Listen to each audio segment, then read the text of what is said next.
Welcome to Colts Beer, the podcast where football fever meets cold beer. Here we talk all things Indianapolis Colts, from epic touchdowns to close games to the hottest NFL rumors. Sit back, grab your favorite beverage, and let's tackle the next quarter together. Go Colts! Hello everybody and welcome back to the 21st episode of Colts Beer. The regular season is over. The Colts didn't make the playoffs. Yeah, now we're standing together. Yay! So I'm having here one of my Czech beers, but for the sense of urgency, I decided to get some harder stuff today. So today we have Ed and Harrison from the Southbound podcast. Pleasure to have you guys. Harrison, would you like to introduce yourself? Yeah, so, I mean, first of all, it's a pleasure coming on. I met Sam in Germany and we managed to catch up there. Andreas, it's a pleasure to finally, sort of put a name to a face to say. And I've had the pleasure of annoying Ed for a long time. So it's nice to come on, Jensen. Obviously, to see that the Colts community over here is more than me just yelling at the TV and expressing my frustration to a partner who has no idea what's going on. Although she did back Daniel Jones from the start, I've got to give her that. I didn't, she did. So maybe I should listen to her more often. Sure, that'll make her happy. But no, we're Southbound, and we are predominantly a Colts-based podcast, but we try and be more league-wide, especially AFC South. We try and get out of the Colts bubble of mediocrity and look at actual decent franchises for a change. And I'm sure Ed can say a bit as well. Yeah, obviously, I'm Ed. Second time on. Thanks for having back on, guys. Really enjoyed it last time. Glad to be back. My drink of choice this time. Last time I had a coffee from Lidl, and what I've done this time is gone for the real strong stuff of quadruple strength apple and blackcurrant squash, also from Lidl. So I'm hitting it hard on a Tuesday night, which I think we all need to after what has only been described as an appalling second half of the season. Normally you will find me and Harrison rambling away with our other colleagues at Southbound. And yeah, really excited to get into this tonight because I actually missed our own show last night. So I've got loads of pent up rage from the conferences, just everything really, just ready to go. So thanks for having me back on. I was pleased when the message came through this morning, Sam. So yes, I need to rant. Yeah, no, it's great to have you on, guys. Obviously, Ed's back on, and great to have you on, Harrison, too. And quadruple strength, I mean, that's practically alcohol, Ed, so you might make it easy on that stuff. Yeah. My drink of the day today is day, I don't know what, out of the Advent calendar, but it's called Release the Chimps, just an IPA, and I mean, it kind of feels like a zoo at the moment, what's going on in Indianapolis, so let's get into it. Cheers coming on, guys. So, right. Cheers, guys. Cheers. And cheers, Flo. Cheers, Flo. Flo, I owe you a message. I need to drop you a message. Flo won the Colts Predictor League that we've been running all season. So yeah, you will be getting a message from me today, Flo. It's different, Flo. Oh, is this not Florian Harrenberg? No, this is Florian from Austria. Ah, well, sorry, Flo. Florian Harrenberg, if you're listening, you got a message coming. Oh, mate, you've just dashed his hopes there. You told him he won. Sorry, other Flo. The other Flo, he's sponsored. Don't take it, Flo. I'd ask for a prize now. You never know. You might get a message from me. I might message the wrong one. Right, shall we? I mean, before we get into the season, I guess we might as well give Sunday a quick little recap. Do we have to? Yeah, what happened Sunday? Be brief. Last of the summer wine was on, wasn't it? My head. Can I jump in with my headline from Sunday? I'm not. I don't want to. Shane Steichen couldn't beat the Texans backups. I know. Do we need to say any more? Yeah, I just jump in straight in because I'm used to jumping straight in. But for me, like I say, and I'm going to shamelessly promote our own show now, but last night on the Southbound show, what are we doing here, guys? This is the same again as it's been the past 3 years. I mean, losing to the Texans on the last game of the season in a nothing game. Fair. You know what? Fair play to the guys who watched the full game, and fair play to the fans who went out to Houston, the T.Y. Hilton Stadium, to go and watch the team. Because I admitted to Nathan, I watched one drive of that game and just felt openly defeated and dejected from this franchise, which is hard to say, right? But yeah, I'll let someone else take over before I get back to ranting. Go for it.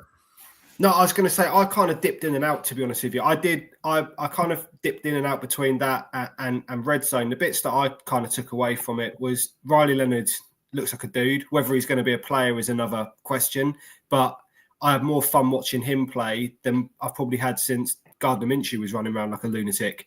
So that was enjoyable. Alec Pierce, you got to pay him. It's just pay Pierce. I think I set that hashtag off about 1,000 times off my X account so just pay Pierce. That's it. Just pay him. That end of conversation. And his ejection just gave me the right raging ump, to be honest with you. Even though it was nothing game, it just gave me the ump because it was nothing. Like it was almost like the line just sort of bumped into him. If you're going to get ejected, Pierce, put him in the stands, man. Do it properly. Like that was a joke. But yeah, like Harrison said, we couldn't beat their sort of second and third string. Very, very demoralising. And my final point on it was their final touchdown was a kind of microcosm, I felt, of the Colts season. Like I was desperately trying to do something, falling flat on our face, and then running the ball back for a score. I just looked at it, I just burst out laughing. So that just sums up the entirety of our season, to be honest with you, in that one little play. So yeah, that was my kind of take on the game. Yeah, I mean, I watched the whole thing. There were moments that I wished I didn't. There were some positives. Riley looked pretty good. You know, one of the picks. You know, I mean, Tanner Bortolini got absolutely owned Sunday. He got pushed right back in for the interception. And then he had one pick. I think he was trying to hit Doolan downfield, and it was, I don't know whether it was miscommunication or something, but it was miles away. The cornerback just dropped it. So got a bit lucky with that one. He looked good. Alec Pierce, like you said, I mean, pay the man. I'm praying we do, because he's the next jersey I'm buying. Like I can't be buying an ex-player that's playing for the Niners or the Packers or somewhere. So we need to sign him so I can get the Rivals jersey with Pierce on the back. So good. And yeah, the referee just drunk on power, I guess. I assume they did at least have a conversation about it. I hope it wasn't just like a dotting the I's, crossing the T's sort of thing. They were actually saying, well, you know, he didn't really touch me. But I've not seen yet. When do they announce the fines for that sort of stuff? Is that normally on a Tuesday in the NFL? Because I can't wait to see the fine that Pierce is going to get for that. Yeah, this is ridiculous, right? And I think this is a problem in all elite sports around the world. The best, Ed, you say it all the time. The best referee is one you don't remember. Yeah. Like, what is the referee? What umpire, line judge, or whatever he's called, or what's he doing there? Like, you're saying that what Alec Pierce did is worthy of the same punishment of striking a player, punching a player, targeting a player. You're saying that's the same level of punishment that deserves, rather than any normal person steps back and says, "Watch yourself here, Alec. You're very close," or just uses the common sense of, "He's not bumped me. It's the heat of the moment. As a referee, I don't need to do anything. Just maybe have a quiet word with him. Like, listen, I understand your frustration. Let's calm down. I didn't think it was this." But instead, like you put brilliantly, just drunk on power. I'm going to leave my imprint on the game. I'm deciding something, and we see it a million times throughout every sport in all the world. Referees are put in this position because, one, they're underfunded, they're underpowered in manpower, so they're stretched throughout the system. And it just leads to this where they're like, I have to make my money, I have to be remembered, I have to get into the clique, the crew, etc. I have to be known, because we make it a thing now where now we trot referees out onto TV to come and justify stuff. Line judges are, you got Gene Serator on commentary trying to justify stuff, and it's like, does anyone actually want this? No. So I think it's tough. I won't go on too much longer, but I've got a real problem with Shane Steichen not coming out and defending Alec Pearce. That really got the ump at my back. And Sam, I'm sorry, mate, I don't think Alec Pearce is coming back. Why would he? Yeah, I mean, that's the flip side of the conversation. Is, I mean, the Colts would be ridiculous to not bring him back, but yeah, the flip side is now, if you're Alec Pearce, are we just with everything that's happening, Shane coming back, Chris coming back, are we just saying, this is what franchise we are? If you're here for mediocrity and playoffs, maybe, are they important to us, the fans? They're hugely important, and to the players, of course, but if I'm a player, it doesn't necessarily look like my ownership think that it's very important for us to make the playoffs. So yeah, if you're a free agent right now, I mean, Nick Cross, probably similar scenario. I could see him going elsewhere. But yeah, I mean, Pearce, did you see the comment about, if they bring Danny Dimes back, it goes a long way for me coming back? I mean, for starters, I mean, Daniel Jones is doing this right now because Carly's come out and basically said, yeah, run it back. We're running back Shane and Chris because they think that everything was rosy with Jones at the helm. I mean, Jones might be the first player to get paid more coming off a torn Achilles than he would have done if he hadn't torn his Achilles. That worries me so much, that Achilles injury. It's probably one of the worst injuries a professional sportsman can get, isn't it? I mean, all you got to do is look at Kirk Cousins.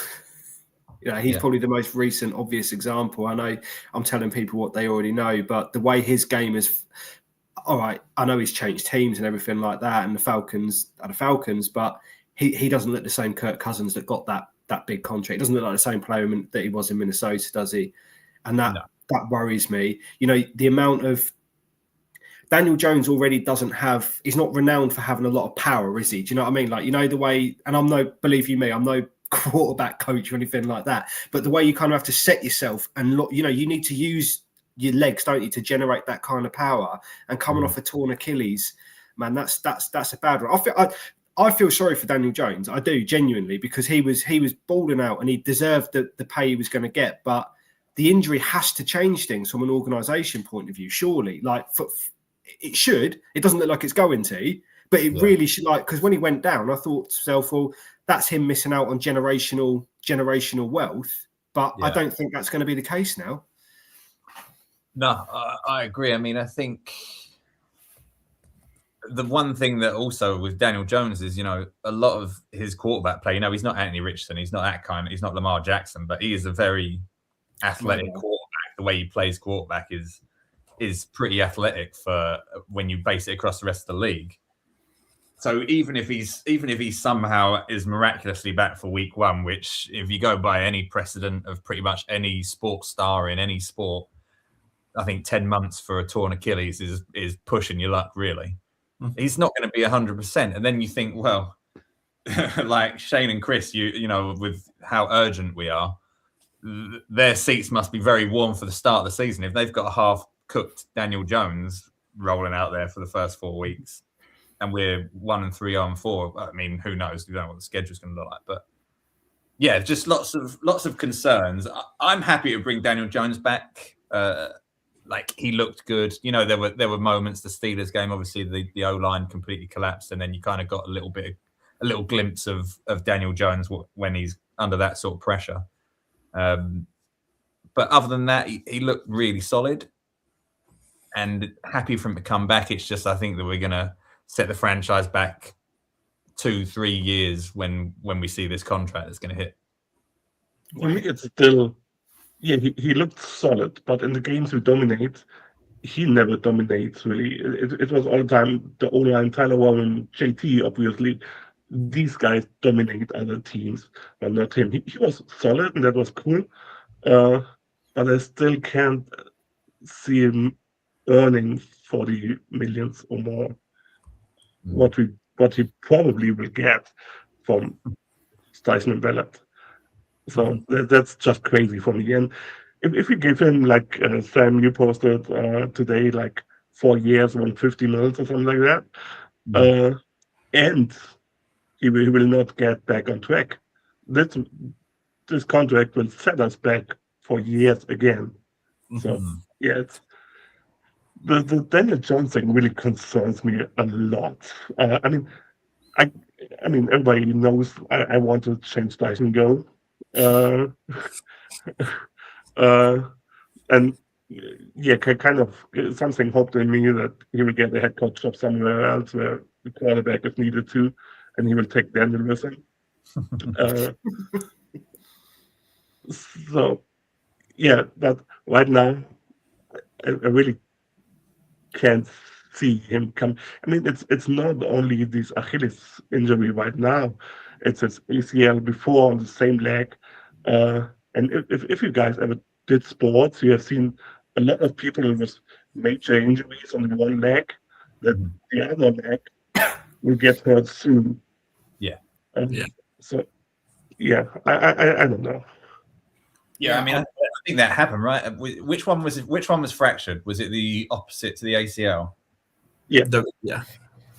Yeah. So obviously, everyone's, it's a stress fracture because he's putting more weight. Like he's readjusted his body to put less weight on the one with the ACL. So the one with the ACL now is the one that he's got the torn Achilles, or is that now was that the same as the fracture? I can't. I've lost track. It's the same. Achilles and ACL is the same. It's fucking Carson Wentz all over again. What was that? Sorry, Harrison? It's Carson Wentz all over again, isn't it? Like, yeah. I'd like what I need from Ballard.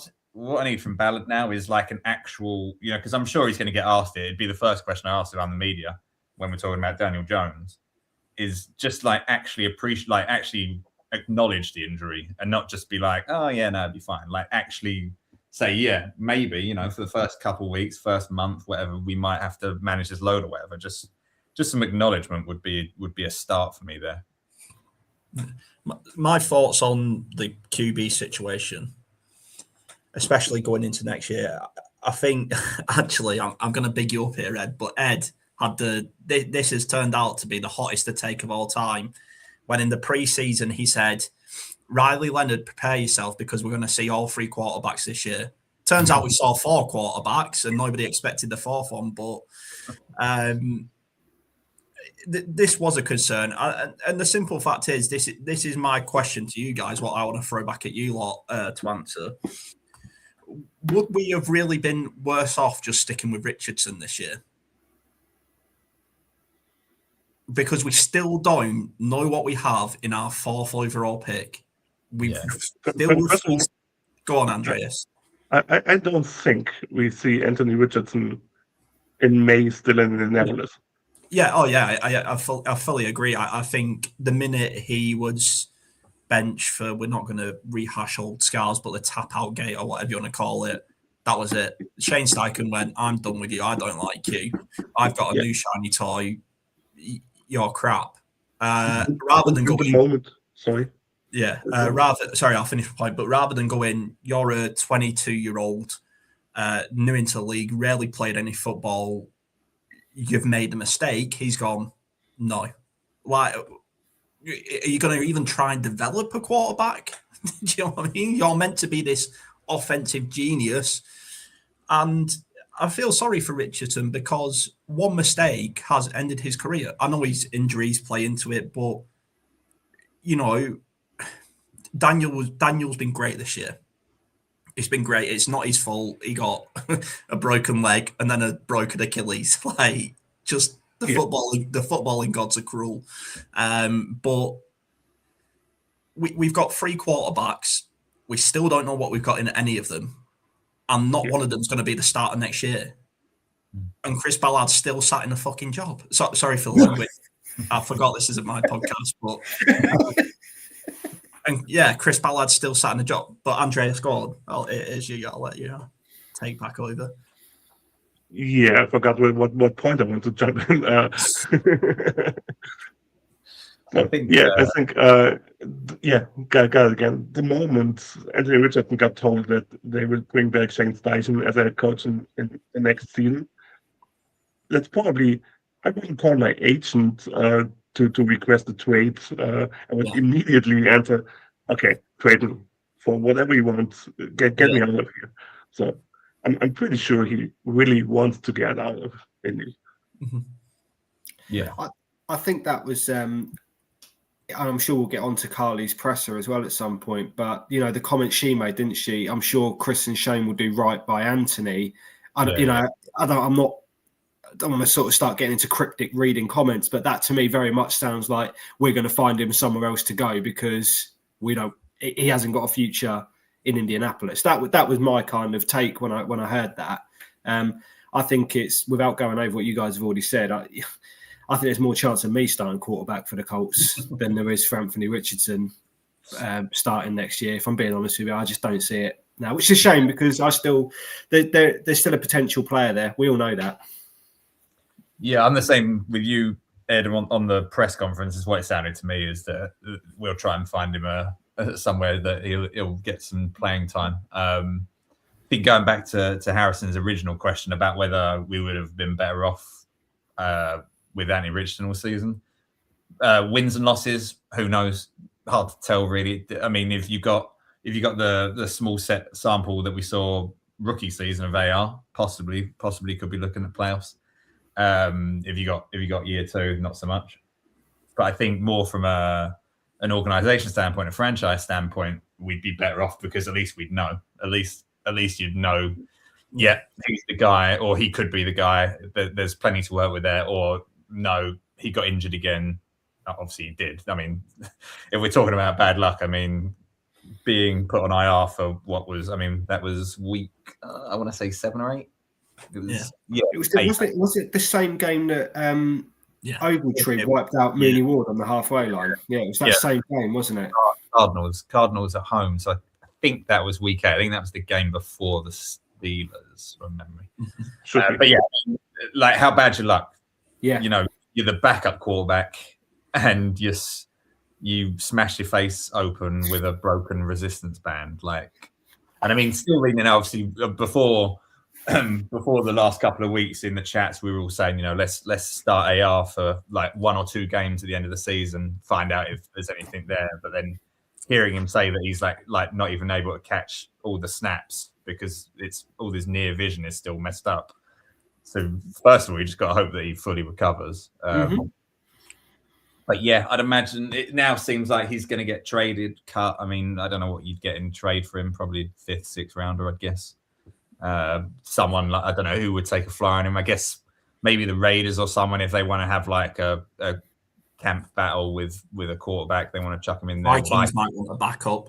Yeah, I mean, Kevin O'Connell obviously had his chat with AR. What was that, last season? I think it was. So yeah, I think he'll find somewhere to play. Whether he can stay healthy, that's the only thing for me. I think talent-wise, it's all there. You know, accuracy needs to work on.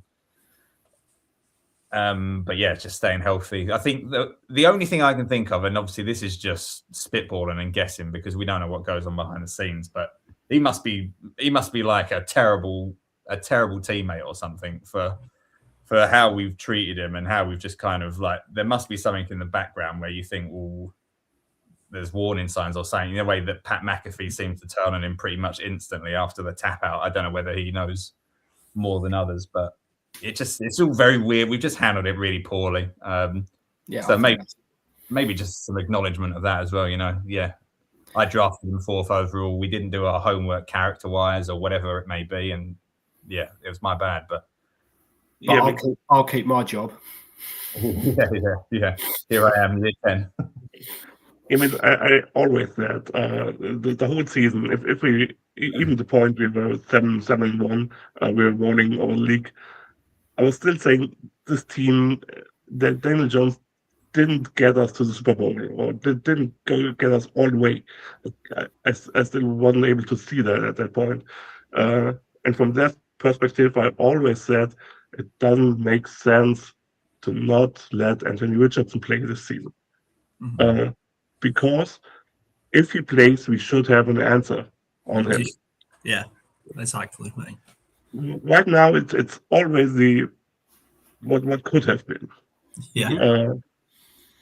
Yeah, I mean, whichever way you cook it, we're going to be left with egg on our face. It's either a completely failed 4th-round pick that blasts out the league, or he's going to go somewhere and set the world on fire, and then you got your egg on your face for not playing him. So, whichever way you cook it, we're going to lose out of this situation.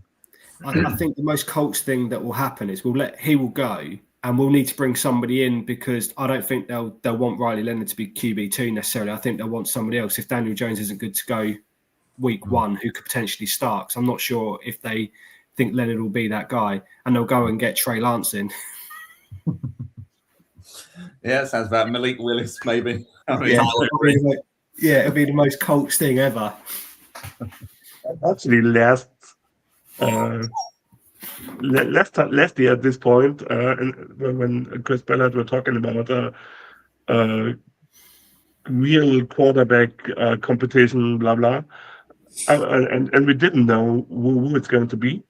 I was saying, bring Trey Lance to Anthony Richardson.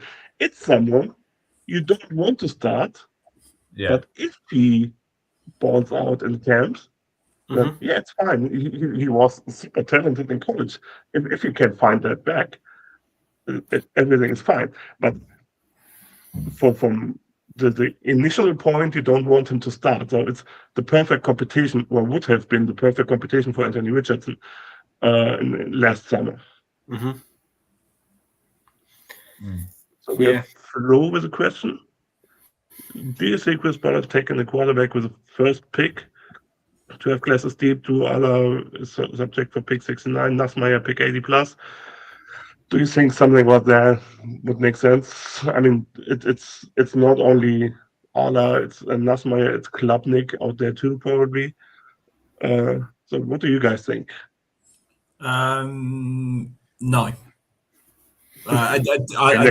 Not to dismiss the question, because it's really interesting, because I've told Ed and Nathan I'm not the biggest college guy, so I tend to just look at it around the draft time. But seeing as how Chris Ballard always gets rid of our 1st-round pick or waste it on a defensive end, I'm not that interested. But I think it would be pointless taking a quarterback now, because currently we have Daniel Jones, who's showed a resurgence, is 28 going into next year.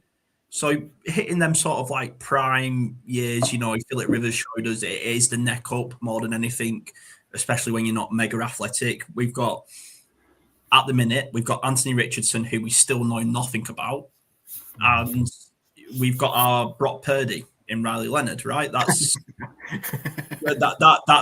that's ideally what we want to happen. I think if we just went and got who's Floyd saying here, Drew Allard or Nussmeier, I mean, they're good players, but are any of them going to elevate that quarterback room? It's not fair to put that on them, is my point. And I think it comes from the scars, and we talk about this a lot on our show. Do we really want to give Chris Ballard the keys to another quarterback situation? Or is it just you brought in Carson Wentz, it failed. You brought in Matt Ryan, it failed. You brought in Joe Flacco, it failed. Like, how many more quarterbacks are we going to give this GM? Just let him take his 3rd-string running back or whatever, and just So my point of view, no, just because I don't want him to choose another quarterback. I mean, I can see us if we really trade Anthony.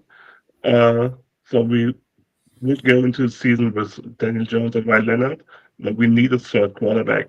So probably picking someone, maybe not with the 1st pick, so not 2nd, but maybe 3rd round, like Nussmeier or Klubnik or something like that. I think it's possible. Yeah, I was just going to say the same. I don't see it being the second round pick just because there's gaping holes elsewhere. But yeah, I think we'll take a quarterback. It also kind of depends on the Daniel Jones thing. You know, everyone's assuming he's coming back. It sounds pretty much like it's going to happen. So if Jones is back, then they'll probably see less of an urgent need for it.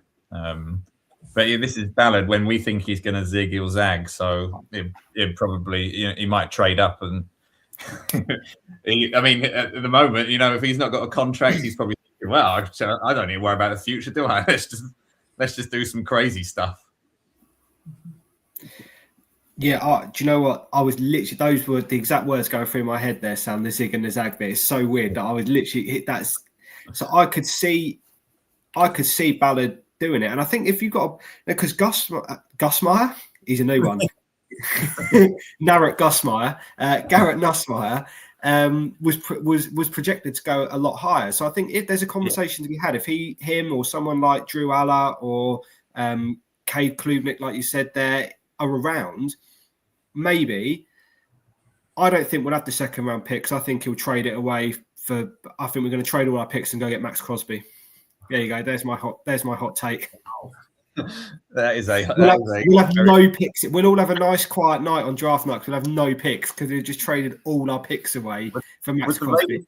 Would the Raiders take that? Would you take that? All of our picks? No, probably not. They've already got the first round pick, haven't they? From the 2029, whenever I can do one better as well. I'll throw in Shane Steichen. They can have an head coach. Shane Steichen and all our picks, and we'll take Max Crosby. Yeah, no, I'm being facetious. I don't think we will take. I think we will take quarterback, like you say, in the draft. But that second round pick, which is so important for us now, it has to go on the massive holes elsewhere, namely linebacker, namely defensive line, anywhere in that area. If he doesn't spend it there, then I mean, we already say what's he doing, but that doesn't seem to make a difference. So, I mean, much to Harrison's point about not letting Ballard have another quarterback situation, there's no part of me that wants Ballard to pick a defensive end in the second round. I've seen every defensive end he picked in the second round. And, do you mean Ben Benigou wasn't? With those two offsides, and was it the playoff game? It was the Bills game, wasn't it? Oh my god! And just to nail home that point there, and I brought this up last night. Quitty Pay over Gregory Rousseau. Mm-hmm. That is just one that haunts me to this day. We took Quitty Pay over Gregory Rousseau, and we still trusted him. And we took Paris Campbell over DK Metcalf and AJ Brown, I believe, if I'm remembering my drafts right. And this is the guy, like you guys said, realistically, we have to either pick up a quarterback, so either go and get in Kyler Murray, Malik Willis, Gardner Minshew again, Phillip Rivers' 10th son or whatever, another Rivers in the scene. So we have to do something there, but I just don't want him. I don't want him to be in the position to choose that because he's whiffed at every chance. He's done his ACL, hasn't he, Minshew? Has he? No. Yeah, he's done an injury, hasn't he? Because he came in from home. That's just going to tempt Ballard even more, mate. Don't even. I could be making this up. It got announced ACL at the time, where it was feared ACL, and then I think the day after. I'm only saying this because Craig in the UK chat is a massive Minshew fan, not just for the Colts in general. And I think his ACL isn't torn, but he damaged it. But I don't think it was torn or ruptured. So I think it was. Okay. Well, Shane's currently on his way to Kansas with his checkbook then. I mean, yeah, it's wild. It's wild. It is funny after when Chris Ballard left Kansas, they started winning Super Bowls. Do you know? Maybe. That's one of the things that I meant. I completely forgot to, but I meant to Google what point the Chiefs were winning Super Bowls compared to when Ballard was there, because I was I bet it was when he left. When did we get in? 2017? 17? When did they draft Mahomes? Was that 18 or was that 17? 17. Mahomes was 17. Mahomes was 17. They would have taken that defensive end that we took in the second round that year or whatever. Was that the same draft that Mitch Trubisky went ahead of Mahomes? think so, yeah. Yeah. See, Ballard was probably banging the drum for Trubisky. They're like, get out. Get out. I mean, obviously we've talked a bit about the negative stuff. There were some positives if we're looking at the season as an overall. What do you guys have for positives that happened this year? Nick Cross. Nick Cross, Spencer Schrader, bless him before his injury. Even Blake Grupe in a 60-yarder. We've never seen that as Colts fans. Can you believe that, considering we had Vinatieri? Yeah. There are positives there. Jonathan Taylor, again, on for an MVP season before Shane Steichen forgot how to use him. I liked the development of some of the oil line players. I thought I've been really impressed with Bernie and Gonzalez. He's had a bit of a rough time, but second year, you're welcome to the league. You're replacing arguably one of the greatest centers of all time in Ryan Kelly. Good luck with that. And the one big positive for me, Sam, was Berlin. Fantastic. Yeah. Do you know what I mean? Yeah. Like, stuff. If you're talking off the field and getting to watch the Colts live and Jonathan Taylor break that run and break Edrin James's record live, like, wow. Do you know what I mean? It's a shame it ended the way it has, but you have to zoom out from it and actually enjoy, like you say, some positives. Yeah, no, I completely agree. Obviously, for the guys who went to Berlin, yeah, I mean, that weekend will live on forever. Like, it was phenomenal. Yeah. So we're always going to have that. Just a quick one, Harrison. Spencer Schrader, do you think that he's the Colts kicker next year? I know he's signed for 2 years, but do you think he starts week 1 for the Colts? I don't know because of the injury. Yeah. Sorry, if the injury's healed. Yeah, sorry, that's what I mean. So Paul Spencer Schrader has just had the shittest luck with injuries. And, if Groupie's hitting a 60-yarder, we really have to see Spencer hit a deep 50, at least a deep 50 consistently to say, we're okay, we'll take Spence and hopefully quarterback whoever can get us within a 50-yard field goal range. But Groupie from his time at the Raiders wasn't great. Yeah. So I'd go with Spencer. My gut's telling me go with Spencer. Yeah, I mean, obviously Groupie couldn't hit a barn door in New Orleans, could he? I think he was. He made 5 of 11. I think it was something around that. Yeah, that was it. And so hadn't missed as a miss for the Colts. And yeah, I mean, a 60-yarder on the road. What was a game-winning field goal at the time? If our defense didn't, be our defense. Then it's hard. Because if you journey back to the Denver game and Shane decided that the young kicker that he was on a revolving. Let's try and hit one from 70 yards. Yeah, he's like, well, we'll just settle for the 60-yard field goal that he's never ever made. The initial kick was like, I don't know about the legs. I know it was miles right. So it's interesting for me. I feel bad for him because we had the year where he was just on the practice squad off it every other day the season before. Then finally gets his chance, looks really good, looks solid. Bad injury, and then you get a guy who was missing everything. Now all of a sudden can't miss. Yeah.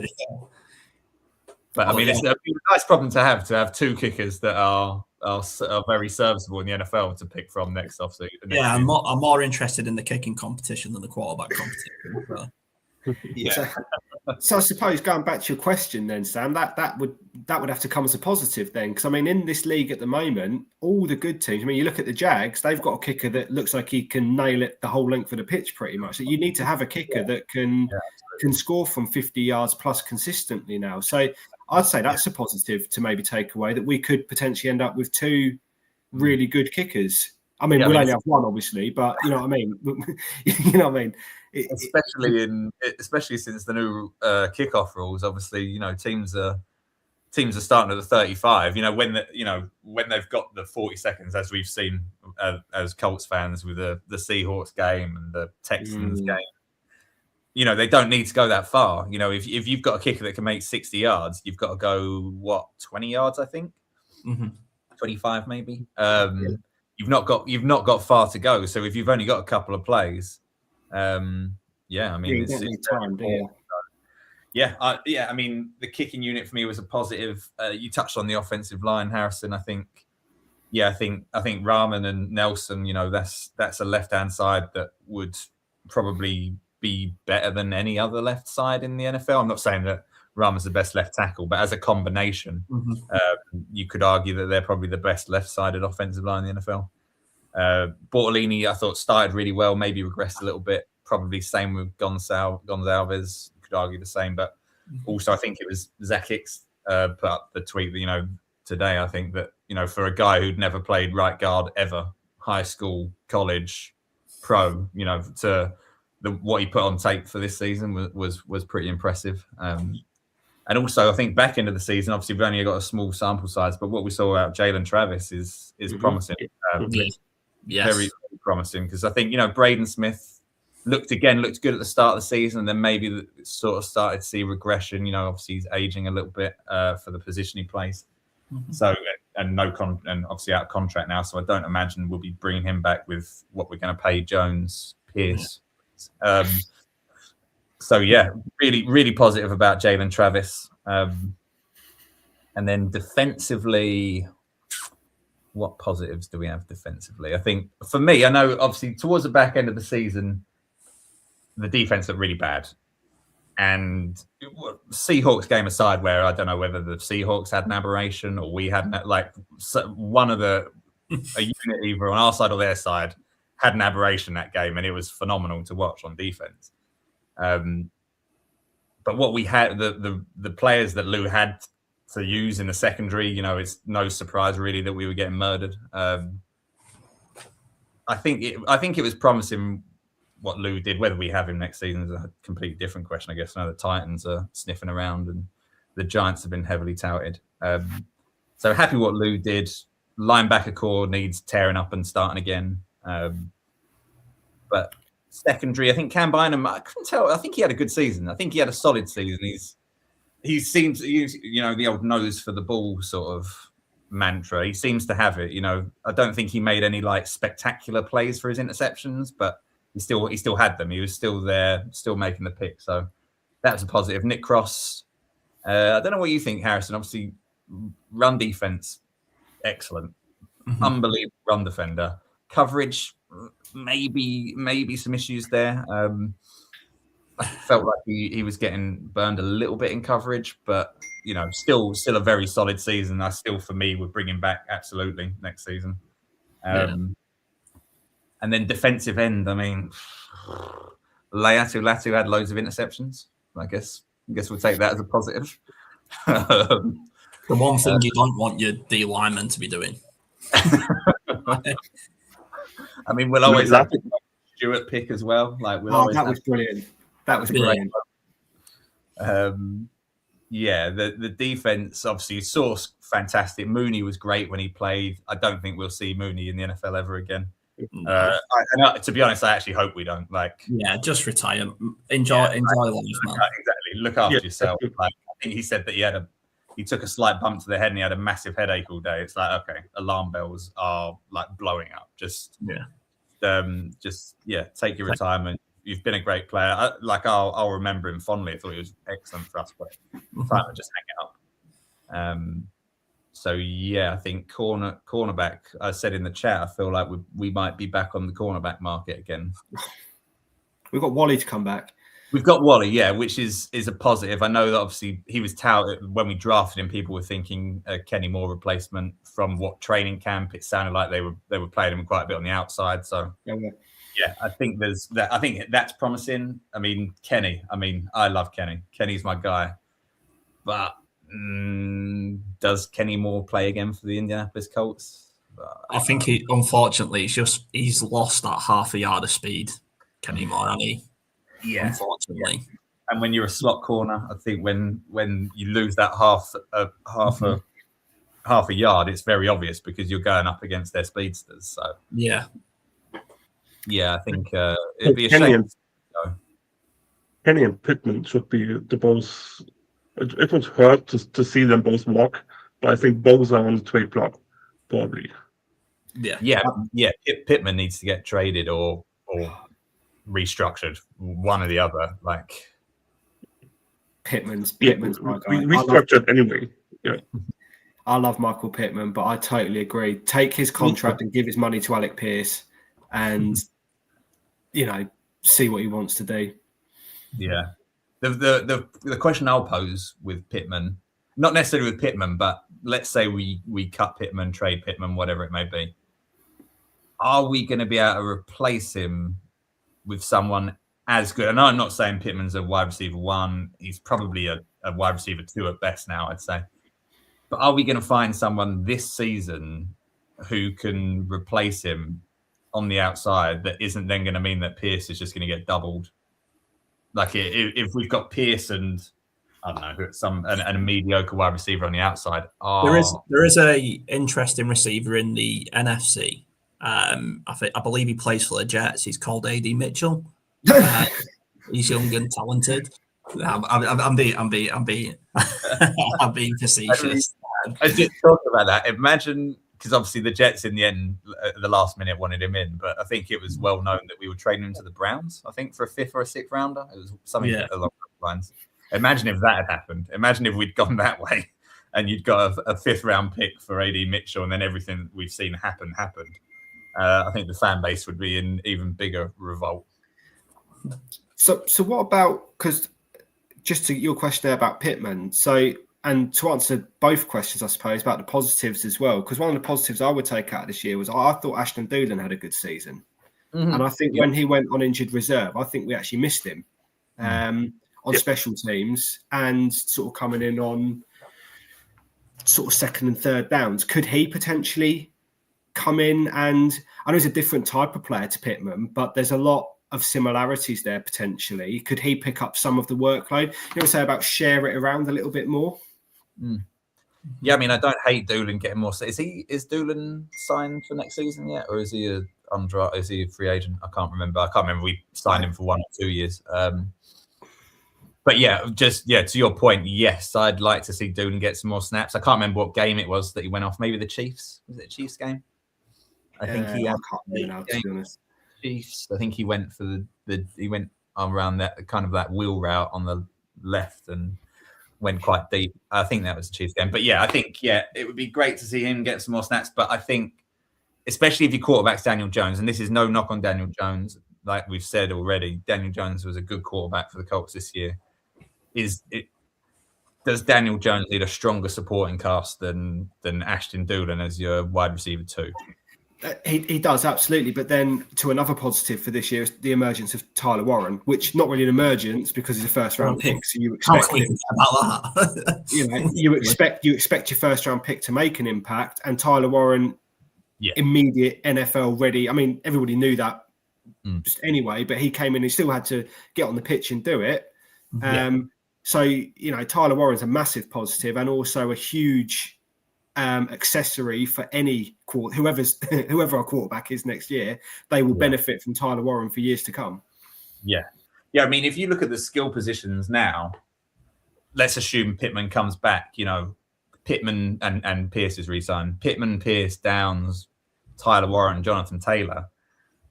That's a playoff core that you have on offense in your skill positions. Like they've all been Pittman. I think Pittman's probably scored more touchdowns this season than he has previously. He's scored quite a few. He's scored more than the last couple of seasons. So he had that at the start of the season. He had something going with Daniel Jones. I think it tailed off once the Rivers and whoever was at quarterback. He didn't have the same receiver. We've got some really, really good pieces. So there's definitely things to build on. But I think it was Chris Ballard who, when he first signed, when he first brought in, and obviously I think it was the season Luck was not fully back, and then they weren't sure if they were going to have him. I think in his first press conference he said, it's not all about one player.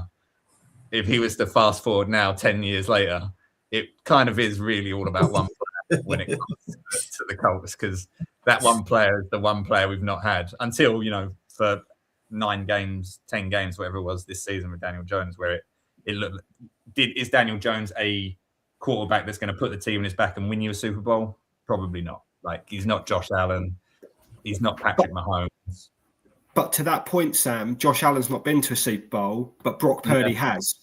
Yeah, exactly. So, that whole, you could see what they were trying to do. I'm not saying Daniel Jones is, because I think Brock Purdy is actually a bit underrated, to be honest with you. But Brock Purdy's not necessarily, he's not a Patrick Mahomes and he's not a Josh Allen, but he will do what needs to be done to win games of football. And that's what Daniel Jones was doing for us earlier in this season. Can I double counter that point, Ed? Sorry. Go for it, man. I just, yes, Josh Allen's not been to a Super Bowl, but Josh Allen's also going up against the Ravens, the Chiefs, powerhouses compared to. I don't disagree with you, mate. Not to diminish Brock Purdy's run to the Super Bowl, but I think in the AFC especially, you need, if you've not got an elite head coach, like I know they haven't made the playoffs this year, but they've been beat up, but like Andy Reid, and you're going to get fatigued when you win so many Super Bowls. Eventually you get fatigued, and it's going to have a knock-on effect. So if you've not got an elite head coach, you need an elite quarterback. I think this year we had a good quarterback and a head coach. And, I think we could, throw in pretty much any quarterback in that situation. And we're not going to take that next step because it's just disjointed all over. If that makes sense. Yeah, I think they seem like, and for whatever reason, they seem to be a perfect marriage, the two of them. Shane seemed to, before Jones broke the leg, and we don't know whether that limited the playbook. I guess it had to at some point. I think the Chiefs game, he obviously looked really limited, and then he started to look less limited before he snapped the Achilles. They seemed to just click. Like it was working, whatever they were doing. Apart, like it's such an odd thing because, like you said, that you're looking at a good quarterback and an okay coach. Like apart, would they succeed wherever they go?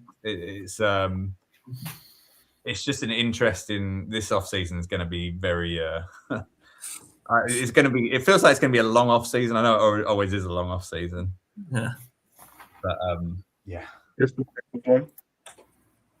Cheers, Flo.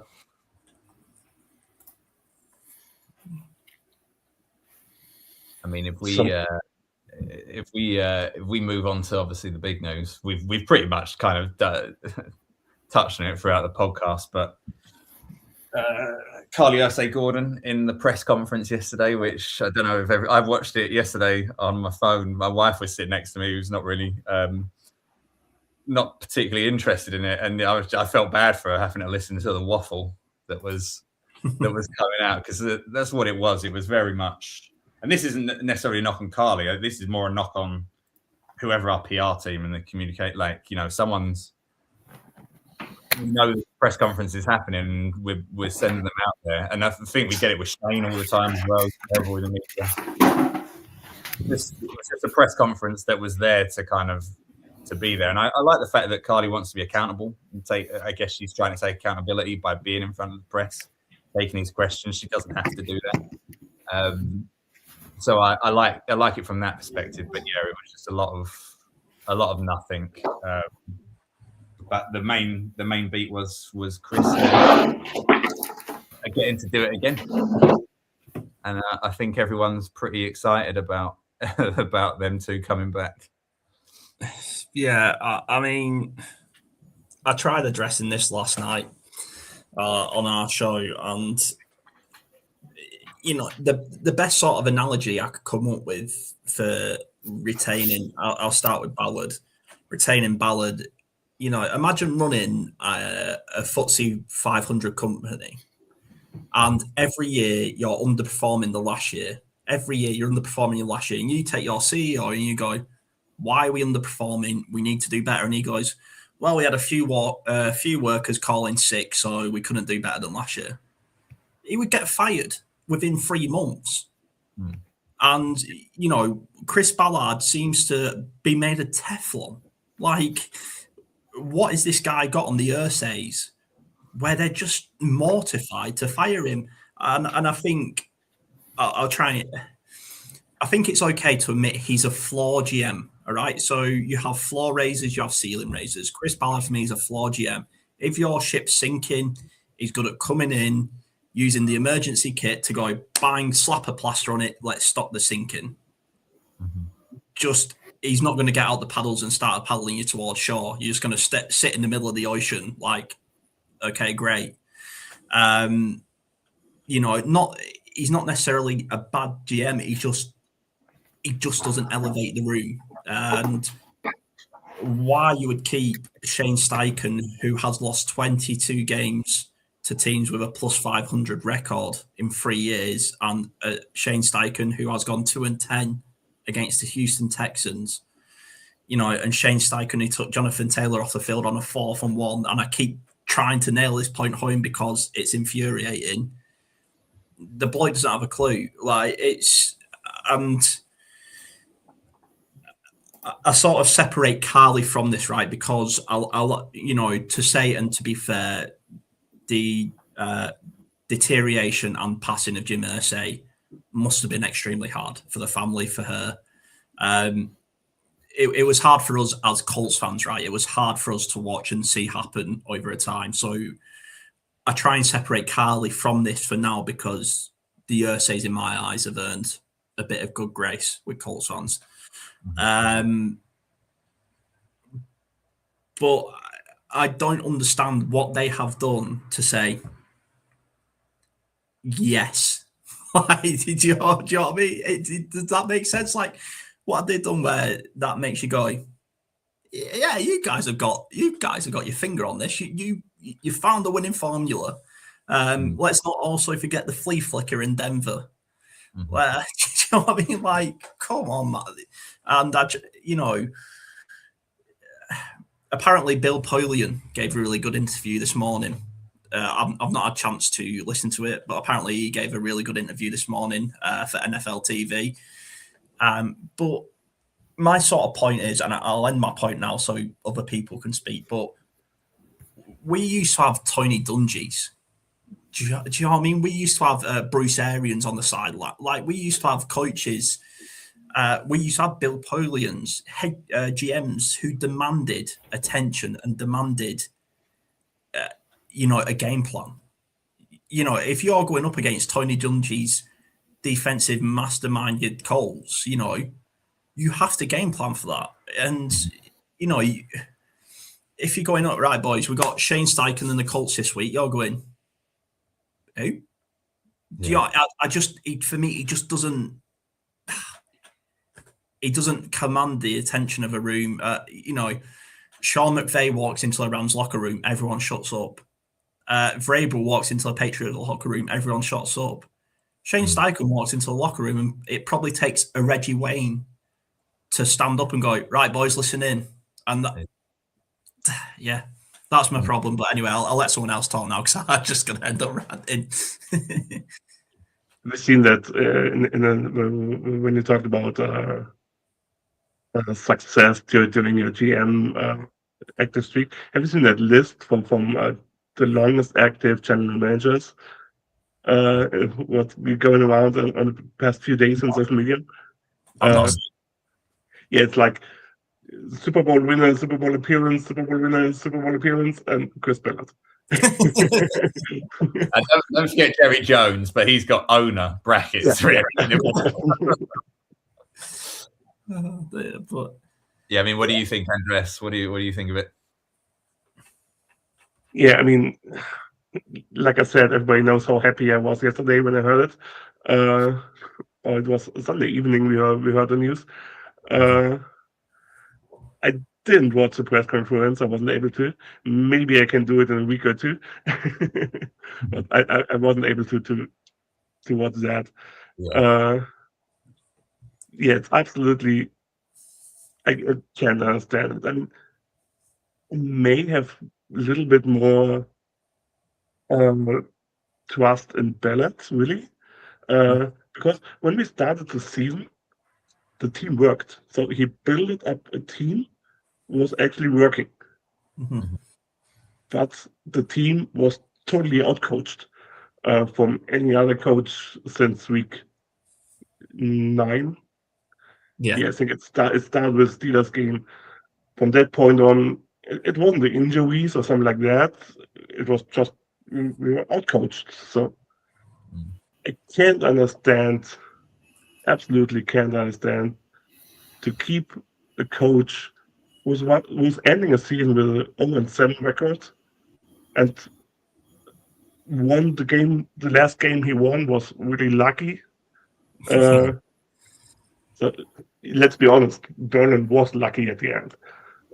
It was a Jonathan Taylor show at the end of the game. Yeah. So I really, really can't understand bring back Shane Station. Like I said, I can a little bit understand give Chris Ballard another chance, but absolutely don't get it with Tyson. Yeah, I mean, for me, and I'll come back to Carly because I agree with Harrison. I think she's gotten a lot of stick for this decision, and I don't necessarily kind of agree with that or kind of subscribe to that. But on bringing them back, yeah, I mean, I was for getting rid of both. I'm actually a little bit the opposite of you, Andreas. I could kind of see more of a reason for Shane coming back, but that's purely just because for Chris, it's just time. It was time in 21. It was time in 22. But now when I look back at that, I think, well, he survived them. Like, this is actually, we're not actually that bad. Like, if he survived some of that stuff, this isn't like completely dire like it was. Sam, can I soccerify this if you'll allow me? I know it's a different sport and it's the wrong sport, but Sam, being a fellow Gooner, you will get where I'm going with this. It's the Unai Emery effect. Yeah. So outside, people from the outside were looking and going, what are you complaining about? Of course you're going to not make the playoffs. You had a QB3, and when you did have your QB1, you was 7-1, and it was amazing. You had the best offense. But as fans on the inside, no, it's just not. He ran it 3 times up the middle against Denver and was bailed out by a bullshit flag. Yeah. He can't beat a divisional opponent. He can't beat them. I don't know what it is. Like, the Titans are not an opponent this year. Let's be. There will be at some point, but this year, I'm sure their fans will admit themselves, no. But he can't beat a divisional opponent. This is a division with the Texans and the Jags and the Titans, and we're sitting third. And I think why I sort of sit with Andreas a bit more on who should go is because the guy's useless. He comes out and spits out this. It starts with me. It's got to get better. Well, can you start getting better at some point? Yeah, I know. But I was a fan of both going because I'm sick of Frank Wright going, but we still got Frank Wright's GM, and then we get in Shane Steichen, who needed maybe a bit more aggressive GM. But he's got Chris Ballard, who's a bit passive. But then, Chris Ballard comes in as Chuck Pagano's GM, but Chuck Pagano didn't need Chris Ballard as a GM. Chuck Pagano needed someone who's a bit more of a Shane Steichen GM, and it's just disjointed. And I just want rip it up, start again. But yeah, I don't blame Carly.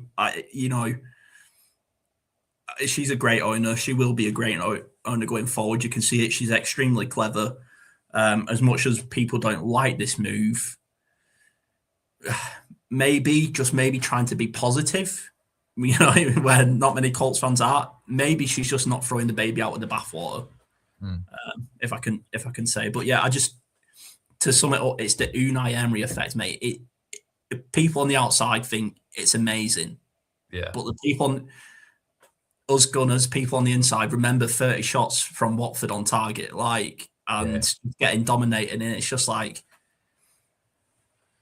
if you step back and look at the bigger picture, we lost. We went 0-7. We lost out, and realistically, we needed. If we won our divisional games, we probably could have got into the playoffs with 2 wins.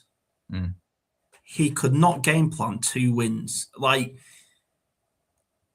do you know what I mean? And he went 9-8 with Gardner Minshew. No, Jonathan Taylor went 9-8 with Gardner Minshew, not Shane Steichen. And yeah, I'm going to try and keep a lid on it. Like I say, I could probably rant to you guys for hours about Shane Steichen and why I think he's not the guy. But again, he was at the Eagles when they didn't win the Super Bowl. Once he left, what did they do? Win the Super Bowl. Like, and I know that's very hyperbole and very simple way of looking at things, but just get rid of them both. Yeah. I mean, we can admit that Shane Steichen is a great offensive coordinator. Like the usual first 15 scripted plays, he can do at home when everyone's scratchbook and stuff like that. They are most of the time awesome. Our first 1-2 drives are great. But after that, finding solutions in game, he just fails all the time.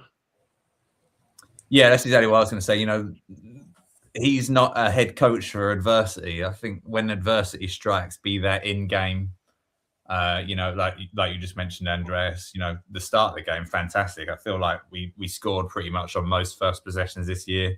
I think we were getting touchdowns within the first 1 or 2 drives, most games.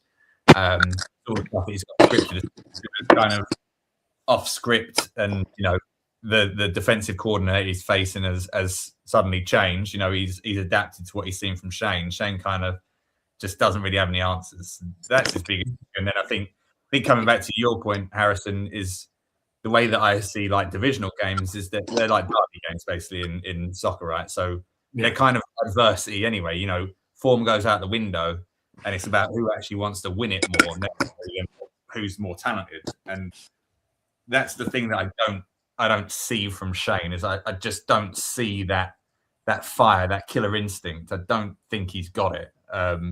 Even if we journey back to the Denver game, you know, I mean, I think Shane has been quite an aggressive play caller. You know, he goes for a lot of 4th and, you know, 5s, 4s in dangerous parts of the field. It's not necessarily just doing it when he's down in the red zone.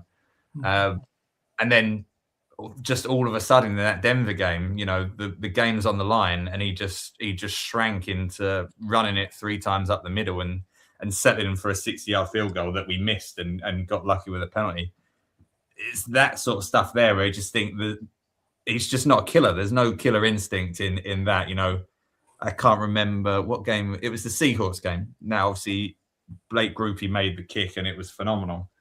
But we've seen what happened. We left 47 seconds on the clock. The defense absolutely folded, and they won the game.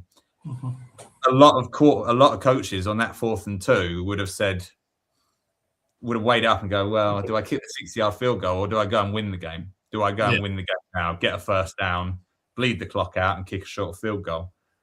And for like Shane, if that scenario was happening in the first quarter, Shane would go for it on 4th and 2, but then he kind of just shrivels up when that final moment comes where you've actually got to have some killer instinct, and he just settles for things, which is, it feels so strange compared to how he calls plays in the first half versus the second half.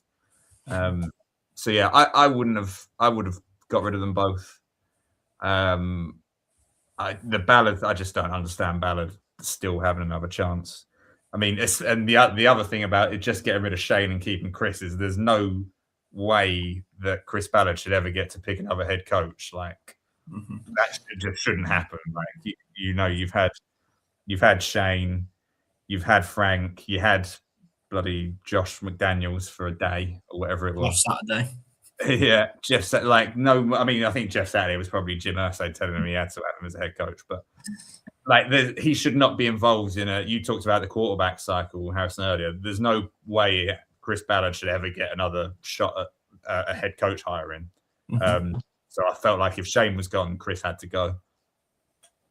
It just, what I will say, and if I'm trying to put a positive spin on it, I think more for my sanity than anything, is that maybe, and this is where I think Carly's getting some unfair stick, is that obviously she made an incredibly bold, well, Ballard, I guess, put the trade together, but she made the bold decision to sign off on the Source trade midway through the season and give up 2 first-rounders and make a huge commitment to a player and to being a winning team. And everyone was absolutely loving it at the time. Obviously, you know, AD Mitchell, I would have preferred him not to be in the trade. It wasn't, I don't think we should have included him, but it's what it is. And everyone was talking about, you know, finally us being aggressive. We had Ballard aggressive in free agency, an aggressive trade. We got an owner who wants to go for it, wants to win. So I think, you know, we can't be like, well, she was amazing then, and now she's made the decision. Oh, she's a terrible owner, etc. I don't subscribe to it. I think for me, and this is kind of where I'm trying to be maybe too optimistic. I think that she's almost gonna double down on what we've seen out of the Source trade. So I feel like we're going to be pretty aggressive again. You know, I think it's a given that Daniel Jones is coming back. That's going to happen. I see us being aggressive in free agency, and maybe just doing some stuff to really try and say, you know, at the time with the Source thing, we were thinking, oh, right, we've got a 2-year Super Bowl window. We didn't know the injuries that were going to happen. As soon as the injury happened, it went down. But, you know, we got a 2-year Super Bowl window, so let's go and keep that going. You know, we've got this year. Let's be aggressive. And if it all fails at the end of the day, Ballard's gone anyway. He's got no contract at the end of it, and Shane will be gone and blow it up and start again in 27. So for me, the positive spin is I see it as this now is the year. I think as a Colts fan, we've been saying it forever. Also, Harrison, as an Arsenal fan, we've been saying that for a while. That this truly is the year, and I don't believe there's any way that Ballard and Shane will be back without a good playoff run, I'd say, this season. So I'm going to be positive. I think Carly, she was put out in that press conference. She wanted the accountability, so fair play to her for being out there. It was a bit of a poor press conference. Could have done it with the letter that they sent today. Really, it's basically the same stuff. But yeah, I'm still positive that she's going to be a good owner for the Colts. And yeah, maybe this will be the year. Yeah, I wouldn't blame her that much too. I just don't understand it. I mean, don't get me wrong on Ballard. I would be totally fine if we parted ways with both.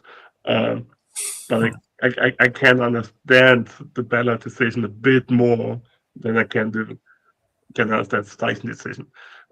Yeah, like you said, just because we don't understand the decision doesn't mean Carly is a bad owner or the sisters at all. I mean, I don't know how much decisions like that they do together, or is it just Carly doing that decision? I'm pretty sure they will do that as a team. So yeah. So what say you, Ed? How do you feel about it? Yeah, I was just going to say quickly. So my laptop just gave up on me, which is why I disappeared. I've just come back just to so I missed most of that conversation. I'm just going to make this quick because I'm going to have to dash before my phone gives up on me as well. I'm surprised, as we all are, that they're both back. I agree with what you just said there, Andreas. Doesn't necessarily make Carly a bad owner. Remember, she sees things that we will never see.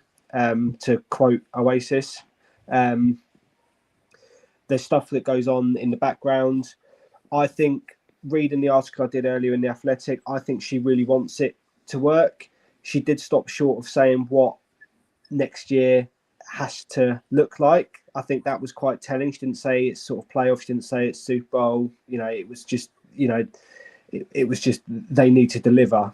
But, you know, what that is, I don't know. Hopefully a winning record would be nice at this stage, to be honest with you. I I'm more surprised that Ballard's back than Steichen. I don't know, maybe if it's because of the lack of big names head coaching this cycle, that maybe it's better the devil you do know. And I think if Steichen goes, then Jones definitely isn't coming back. And then it's just like, I think the whole thing, and we're not in a position to rebuild. Maybe that's not an excuse to keep hold of somebody. You know, you got to pull the plug when you got to pull the plug. But yeah, I don't know. I at the moment, I'm feeling pretty pessimistic, but come sort of April, May, June, as the long off season continues, I will start convincing myself again, you know, like you've said there, that the skill players, it's a playoff caliber core. The O-line, I genuinely believe, is a top 5 unit when they're all healthy in the league. I actually, you know, I believe that. If we can get Daniel Jones back, I don't know, man, I'll start believing. And to quote Harrison, come on, Harrison, give them the line. 17-0, always. Harrison is always the Colts are going 17-0. And just before I leave there, when I came back in, I heard you two talking about Arsenal. I thought I'd signed into the Blooming Southbound podcast. Harrison managed to shoehorn them into every Southbound episode. I forgot you were an Arsenal fan as well, so I'm sorry. But yeah, look, disappointing end to the season. No two ways about it. I mean, that's understatement of the century. Surprised that nothing's changed. But I also agree with what you said there, Sam. I think you might see more aggressive free agency. I think we might be. I think the draft will still be interesting, even if we don't have our first round pick. Be interested to see what we do there. And yeah, always go Colts. that's how I'll finish it. Yeah, I mean, it's going to be interesting to see if we get an unhinged Ballard where he's just like all guns blazing. He's like, well, I might not be back next year, so here we go. Exactly. Alec Pierce on the biggest wide receiver contract of all time, just because he can. No, I'm crazy. And trades up to the second round. Yeah. But yeah, I'm gonna drop out, guys. Thanks so much for having us on. I really appreciate it. And yes, thanks bearing with. We'll had a few technical issues there, but yeah, really nice to see you all. And yeah, go Colts. Thanks for coming on, man. Cheers, guys. Take care. Bye. There's probably one thing I want to ask you guys. I mean, Carly talked a lot about the urgency of winning. Mm-hmm. How urgent is winning next season? What are we doing when we start 0-3, 0-4? How fast she will cut the ropes? Will they have the full season, or will she just fuck it, finish it right here, right now? I would imagine. I think you get. I mean, guess it depends where the bye lands as well. I think it's always quite a neat place. If you had like a bye week 7 and you were 1-6, then I guess you pull the trigger then. Like, what's the point? Yeah, I mean, they'll probably get the season or to a point where the playoffs, if we're out of contention, would be the way that I'd guess it goes. But I guess I'm done guessing with the Colts, to be honest. I thought they were both toast, and then I pretty much there was part of me that wanted them to both be toast, but you kind of knew they were both going to come back anyway. It felt like it'd be the Colts thing to do. Yeah, I would imagine if we're out of playoff contention, at whatever point we're out of playoff contention, I'd imagine they'll both be gone. Yeah. But like Harrison said, we're going 17-0, so contract extensions all around by maybe week 12, week 13. Yeah, you're 17-0 until you're 16-1. It's a bit of tongue in cheek, but you know, we as football fans, like, I just can't go into the season and say, yeah, we're going 2-15, like, because well, what's the point of watching the fucking team then? If you're going out there, and I think, I mean, not to drag on too much longer for you guys, but you know, I think there is a really interesting world out there where people would rather their team lose to prove they're right. Like, especially at the minute in the online world with sports content creation, you know, there would be people in the Colts creator world who are like, yes, I told you I was right about Chris Ballard. I told you I was right about Shane Steichen. You know, am I Shane Steichen's biggest fan? No, but I hate it. You know, I hate feeling like this about my team, and the urgency of winning for me. I think, Andreas, is a great question, because I think teams like this year, the Texans and the Jags, Liam Cohen and DeMarco Ryan, You know, in the past 10 years, the Chiefs and Andy Reid and even Belichick and the Patriots, you know, to quote an old rival, they never get hot at the start, essentially. You know, if you're 0-3, do you go, right, that's it? You know, we've seen a Colts team, I think, the last time we made the playoffs, we started 1-5. Yeah. So I don't think it's so much about the winning record until, like Sam says, you can't make the playoffs. I think it's more about what's happening in them games. You know, if you're 1-5, but you've been blown out 4 times by the Jags, the Texans, the Titans, the Giants, you know, the Raiders, games that should be close or you should be winning. I think everyone has a right to go, this needs to stop. But I think, you know, if you're 2-4, but you've lost 4-1 score games and it's all been, you know, you've given up 10 yards in overtime or whatever, then I think you can sort of like, I think a great owner at that point can separate the emotion from the thing. So, man, that's a good question. I wish I thought of that for my own podcast, because it's really interesting, right, though, because what does it come down to? Because, you know, unlike the NBA, unlike soccer, where you have domestic trophies to win, it's just the Super Bowl. So, you know, if Nick Sirianni doesn't win the Super Bowl this or next year, is he gone? Like, does any of it matter what he's done previous? So I think, yeah, it sort of muddles into, you've got to look at the previous years of this regime and what them losses look like. If you're telling me the first 5 games of the season we're 1-4, but we've just been brutally unlucky, as a fan I can go, yeah. But if we're 1-5 or 1-4 and we've just been outcoached like this second half of the season, like you mentioned earlier, Andreas, I'm done.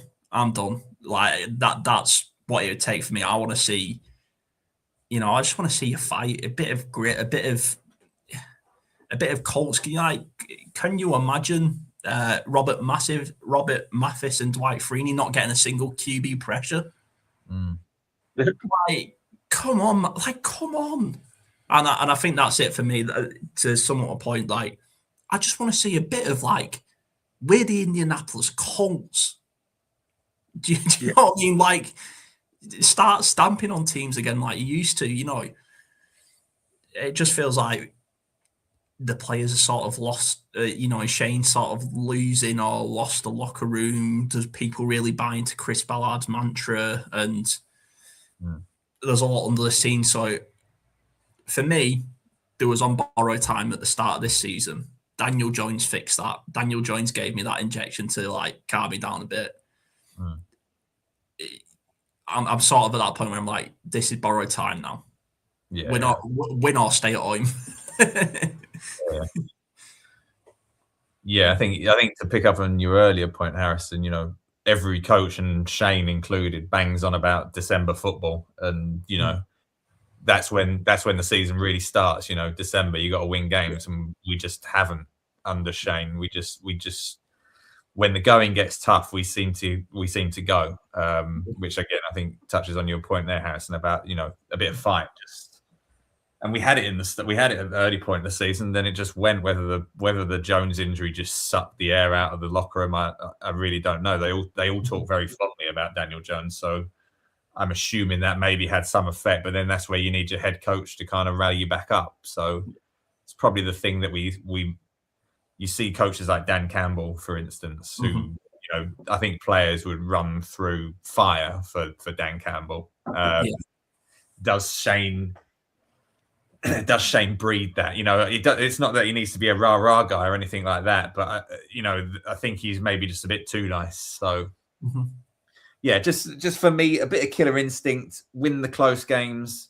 It'd be nice to get the Texans or the Jags early in the season and stamp our authority down. You know, we started off 2-0 in the AFC South this year because we had the Titans twice early. It'd be good to get one of those games where Shane just historically hasn't won it, and go and actually win the game. Give the fan base a little bit of belief.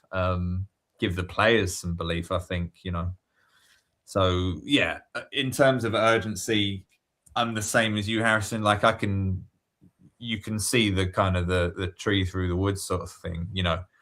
If we're not, our record's not great, but the performances are, worthy of wins, then fine. You got to stick with it, follow the course. But yeah, I think we just need to win games. I think Carly said it, I don't know how many times, about finishing games in our press conference. And that's one thing we've just not done. We just haven't finished games.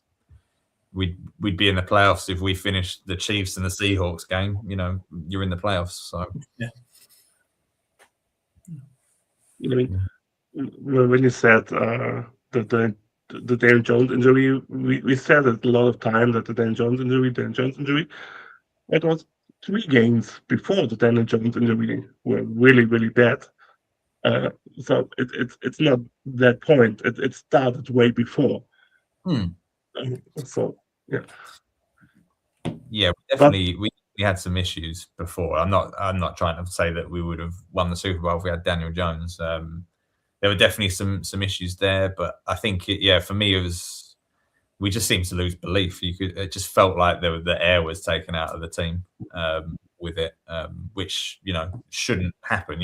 Especially in the NFL where players are going down like minute by minute.